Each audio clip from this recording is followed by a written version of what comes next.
मैं तस्वीरों पे फोकस करूंगी। वाकई देश की राजधानी दिल्ली या उसके आसपास के राज्यों के लोग जो पूर्वोत्तर के चुनाव में दिलचस्पी रखते हैं, वो इन तस्वीरों को देखकर बेहद खुश हो रहे होंगे। उनको लग रहा होगा कि हाँ, जिस तरीके से वहां लोग चुनाव में दिलचस्पी लेते हैं, वोटिंग में दिलचस्पी लेते हैं, अपने अधिकार को समझते हैं, अपने मताधिकार के वैल्यू को समझते हैं, ये लोग भी ठीक वैसे ही हैं। मैं शालिनी का एक बार फिर से रुख करूंगी। शालिनी उस जगह पे है जहां पे सीएम पहुंचने वाले हैं।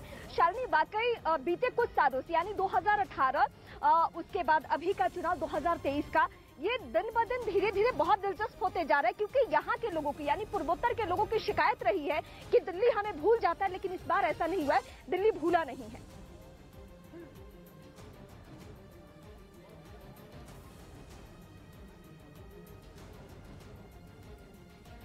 तो एक बार फिर मैं तस्वीरें आपको दिखाऊंगी, फिर से तस्वीरें दिखाऊंगी कि यहाँ पे वोटिंग शुरू हो चुकी है। ये लंबी कतारों की तस्वीर इस वक्त आप देख रहे हैं, ये जहां तक आपकी निगाह जाएगी। मैं चाहूंगी कि पंकज जरा उधर भी कैमरा मूव करके दिखाइए।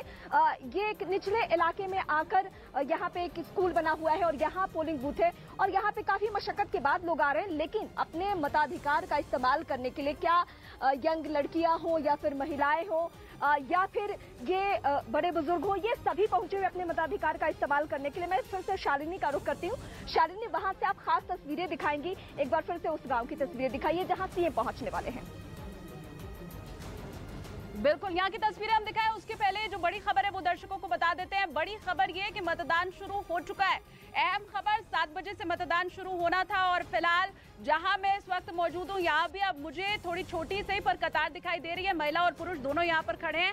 अहम बात ये कि मतदान शुरू हो चुका है, वो प्रक्रिया शुरू हो चुकी है। एक एक करके लोग अंदर जा रहे हैं और बाकी लोगों को बाहर जो सुरक्षा बल है वो रोक कर यहाँ पर रखे हुए हैं। अहम खबर इस वक्त की कि मतदान की जो प्रक्रिया है वो शुरू हो चुकी है। जैसे मैंने आपको बताया था कि आप दिल्ली, नोएडा या देश के बाकी किसी राज्य में बैठ करके अगर इस चुनाव को देख रहे हैं तो यहाँ तो पूरी तरह से सूर्योदय और सूर्य की किरण वो सुबह 5:30 बजे 5 बजे से ही आनी शुरू हो चुकी थी।